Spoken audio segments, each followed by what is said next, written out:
There's nothing more hated in the manga community than a bad anime adaptation.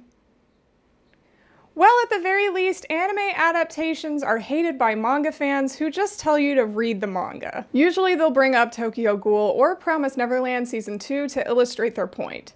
But I have a series that was done far worse and far more nefariously. A manga series that didn't even have an English license and had no way of proving its worth to English speakers who saw its anime adaptation. Yes, that series is Seven Seeds by the GOAT, Yumi Tamura. Seven Seeds is a post-apocalyptic sci-fi series that started its run in 2001 and went for 16 years until it ended in May of 2017. The manga has since won the Shogakukan Manga Award, sold 6 million copies, and was nominated for the Seiun Award, which gives awards for science fiction series. This manga was a smash hit, as are most Yumi Tamura series, so of course it would get an anime adaptation. What's the worst that could happen? Oh god. Please make it stop. In 2018, it was announced that Seven Seeds would be getting an anime from the company that brought you this meme. The series was going to be helmed by Yukio Takahashi and produced by Studio Gonzo, which has actually taken on several shoujo series before, such as Special A, Trinity Blood, and Kakurio. As you can tell, most of these series did pretty averagely, with most people critiquing the animation and the story structure. The most common through line as well from most of these My Anime List reviews about Studio Gonzo works has been, if I didn't read the manga, this anime would have been much worse. However, for me, I feel like it's kind of different, because if I hadn't read the manga, maybe I would have actually liked the Seven Seeds anime because I wouldn't have known how badly they did it. On the other hand though, I can see how me having read the series prior may have made me less confused when I was watching the anime. I'll preface this video by saying, Seven Seeds is one of my favorite manga of all time. It is a perfect 10 out of 10 manga for me. So the reason why I am so bitter about the anime is because they took something so immaculate, so beautiful, and made it mediocre. If you like this anime, I am so happy that you do, because at least one of us could enjoy it. However, there were so many glaringly bad choices right off the bat that made me not even want to finish watching it. If someone who says the manga is a 10 out of 10 series can't even finish watching the anime, what did they do so wrong? Glad you asked. I'll take it from here because it's actually all a big conspiracy theory, and the Seven Seeds anime was purposely crafted to make sure people would dislike it, and that way the American manga publishers wouldn't have to publish another Yumi Tamura work because they feared for the downfall of the manga industry when no series could possibly live up to it from thence onwards. Shut up, Charlie Day ripoff joke. Okay, but you'll see. You need me. You all need me. Despite what the conspiracy theorist says, Seven Seeds really did miss the mark when it came to how the manga handled the story structure. While the anime bounces around from group to group within even one episode, the manga will introduce you to characters and let you sit with them for around a volume at a time. It really helps you get to know their characters, their stories, and how they got to where they are now. The structure of the manga, what is it now? You want to talk about the story structure? I actually have a graph. Seven Seeds is a story about 5 groups of 7 people and 1 leader who were hand-selected for the Seven Seeds project by the government to be cryogenically frozen and sent into the future when scientists realized that meteors would be hitting the Earth. This consists of Summer Team B, Summer Team A, Winter, Spring, and Fall. Since the series has 40 characters, the manga splits itself up so you can further marinate with each character and each plotline. The first volume, which consists of 4 chapters, completely focuses on Summer Team B. That consists of the characters Natsu, Arashi, Semimaru, and Botan. Having Summer Team B be the starting point is pivotal for introducing the reader to this new world, because in the context of the series, Summer Team B are the underdogs, and they're the newest arrivals in this world. Following these characters for their initial introduction into the world is the best way for you as the reader to also be introduced to this new future and the dangers. During this time of introducing us to Summer Team B, we are also introduced to one of the key plot points, Hana and Arashi's relationship. We start to see Arashi's desperation as he realizes he may never see Hana again if the world as they know it is destroyed. There's a lot of tension built up in the first volume because of this, and while Hana does get introduced into volume 2, there's a second piece of information that we receive. Even if Hana is alive, what if their group was cryogenically unfrozen years before or after Arashi's group was? This is the second way that tension gets built up in this series, introducing two what-ifs to the reader. That's the reason why the series did such a poor job at adapting it, because why in the hell would they decide to— That's enough for me for now. Look, they might be overzealous, but it's true. The reason why the anime doesn't work out is because it messes with the already impeccable story progression in the series. Yumi Tamura knew what she was doing when she mapped out this manga and how it would handle over 30 characters at once. But the anime looked at that and said, "Hold my beer," then tried to do a cartwheel while drunk. So now that we have a basic idea of how the manga handles the story at the beginning, let's take a look at the first episode of the anime and how it just falls so flat. We start off with a couple watching a baseball game on TV, a girl sitting in her room, a guy walking on the street, and a guy playing piano. Smash cut 2, and there will be a lot of smash cut 2s in this show. The girl who is in her room now waking up in an unknown place. An unfamiliar person bursts into the room and tells the girl she needs to get outside. Confused, she follows only to find herself stranded in the middle of an ocean with a storm raging on. The series then decides to cut off any suspense and already show us that other people are alive as well as one of the pivotal characters. Then the anime cuts right into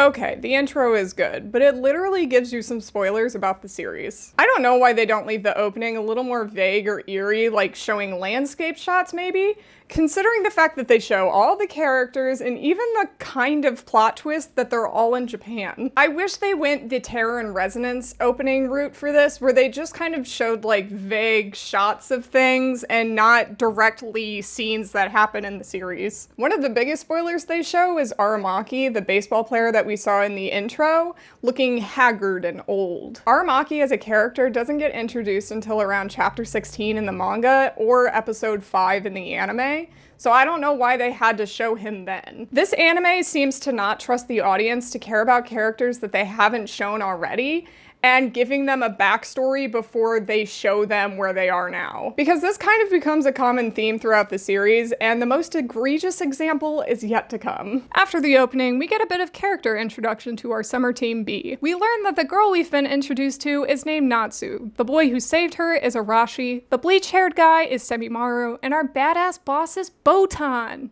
They discuss how none of them know how they've gotten there and where their families are. The group of 4 then make landfall on a nearby island and try to get to higher ground. Semimaru then slaps Botan and Natsu's ass in the weirdest way possible, and you begin to wonder if this series was made on $5 and a dream. After reaching the top, Botan decides the group should split up and look for water and food.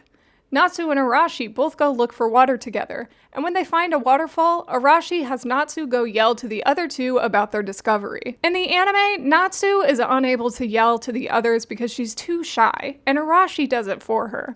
However, in the manga, Natsu is the one to shout.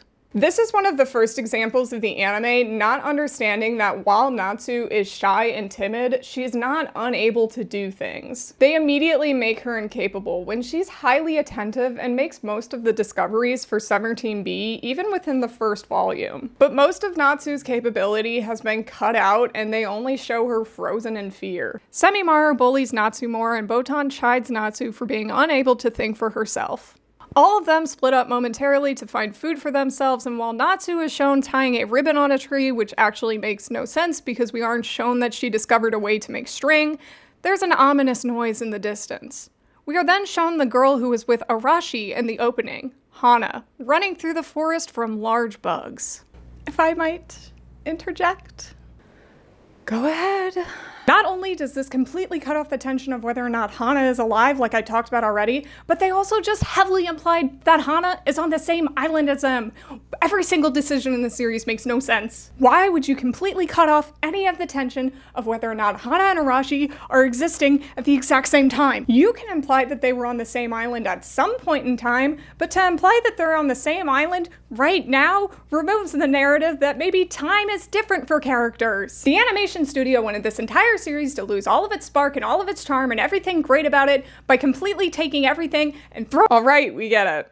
We don't want Studio Gonzo fans coming for us. Calm down. We're 13 minutes into an episode right now, and we're already switching to a new group dynamic when there's not been much going on with the first one that we've just been introduced to. The series has hardly let us get comfortable with the characters that they just gave us before they lost confidence and just went to a new group instead. I really do think switching to Spring Team is not a good move for this series, and they really should have focused on just Summer Team B at the start.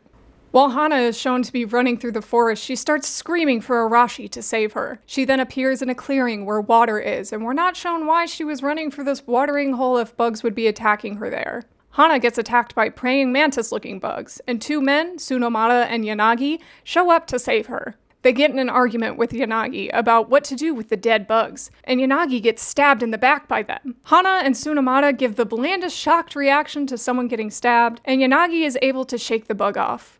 The three of them return to their raft where the rest of the team are waiting.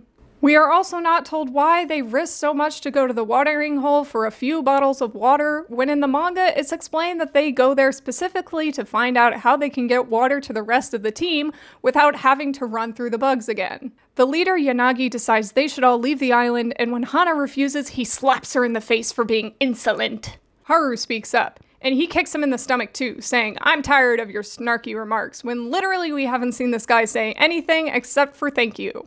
The entire team is forced to leave the island and row away while Yanagi sits off to the side as he's injured. This is another issue that I have with the beginning of the series, and it's not a huge deal, but they've just made Yanagi so comically villainous. In the manga, he does also say sexist things and is an ass, but we do see him be capable as a leader and do helpful things for the group for a little bit at first. Yanagi is a bit of a commentary on how old power structures are still in place, despite the fact that there's no power structures to be holding them in the first place. But the anime kind of misses this mark and turns it more into a, look, sexist bad man do bad thing, rather than any sort of commentary. How the anime introduces him, you just think he's an abusive piece of shit leader who can't do anything for his group and is worthless. This also undercuts how Yanagi becoming more violent and agitated after being attacked by the bug means that there might be something off about him. But to us, we're just gonna think, oh well, he's always like this. As the group is sleeping, Yanagi attacks Hana, but luckily a storm rolls in to knock him off her. However, the storm sweeps Hibari away, who is still stuck sleeping, and Hana jumps into the ocean to save her. The storm suddenly stops, and smash cut to the gang back on the island of bugs. Yanagi wants to sacrifice Hibari since she's out cold, and Hana, who is carrying her, pushes him off. A chunk of rock breaks, and Yanagi falls into the pit of bugs. This little scene of refusal was actually supposed to go to the group member Chisa, where she's carrying Hibari and refuses Yanagi when she's been pretty submissive to his domineering attitude up until that point. Chisa even remarks that even though she was taught to be submissive growing up, that doesn't mean she's gonna betray her morals for a bad person. Up until this point, Hana had also thought poorly of Chisa because of her meekness, but this is how Hana learns that she needs to respect other people's way of thinking and acting as well. There's also been several times in the manga before this that many characters have told Hana that she's very narcissistic or she always puts herself first. And I feel like cutting that out from this group dynamic kind of has people saying that Hana is a Mary Sue, which whoever came up with that word to begin with to describe just a woman in a series, I'm coming for you. However, having Hana be the hero constantly in the first episode of this anime only serves to undercut the other female characters in this group, such as Fujiko and Chisa, who just do nothing this entire time. Hana wants to save him, but everyone stops her from doing so. The group then return to the beach where Hana feels bad for leaving Yanagi behind. But wait, Hana, it's okay! 5 seconds later, without any character interactions between the group, Yanagi shows up again. Hana is stunned. How did he get there? Tune in next episode to find out. Oh wait, The episode isn't over? There's a mechanical whirring noise, and someone is waking up. Is that? No, they wouldn't. People are leaving their pods. Oh my god. A man walks in to tell the group of people to hurry up and get ready to go. Are they really? The group seems incredulous. They all pull out guns on him. Are they actually showing this right now? The group of people shoot, and the episode cuts off. They really showed us Summer Team A without giving us the Hail of Corn arc. This is 100% without a doubt the worst addition to this first episode of the anime. They're gonna show us Summer Team A without giving us any of the emotionally damaging trials and tribulations that they went through to get to where they are right now? In my opinion, the Hail of Corn arc is one of the best manga arcs ever made, and to skip over that entirely just to give us a rushed 1-minute introduction to these complicated cast of characters is absolutely ridiculous. Summer Team A were groomed and trained since childhood to basically become super survival soldiers that would lead the charge into the future. Not only this, but there weren't just 7 of them the entire time. There were hundreds of these kids at first. But you know what happened? Every single one of these kids that didn't make the cut at first for this government were killed off by them. And if they weren't killed off beforehand, before they got to the final trial, they then had to fight each other and kill each other until there were only 7 left. This entire arc is basically just the Hunger Games. All the emotional beats that Summer Team A went through to get to this point are completely erased. All of the friends that they had to sacrifice that made them jaded people are missing. We got an empty pile of nothing that was shoehorned into the last minute of the first episode because the producers didn't trust the source material enough to just follow a similar story structure in this. You're not gonna cut me off this time? No, I agree with you. Please continue. And thus the entirety of the emotional backstory has become nothing more than an, ooh, who are these guys? Why do they have guns? Type of mystery instead. The guy that they kill even screams, stop, this isn't like you guys. But how would we as the viewer know? They barely say more than 2 words. We don't know why they shoot him, or even if it's justified, or even that it was just an act of defiance against a government that groomed them. This scene in the anime where they introduce Summer Team A is from chapter 50. Chapter 50, and they just throw it in like it's a throwaway scene. You know, I was literally reading the manga when I figured I might as well just start the first episode, let me see. And you know where I was on? Chapter 45. And I was spoiled.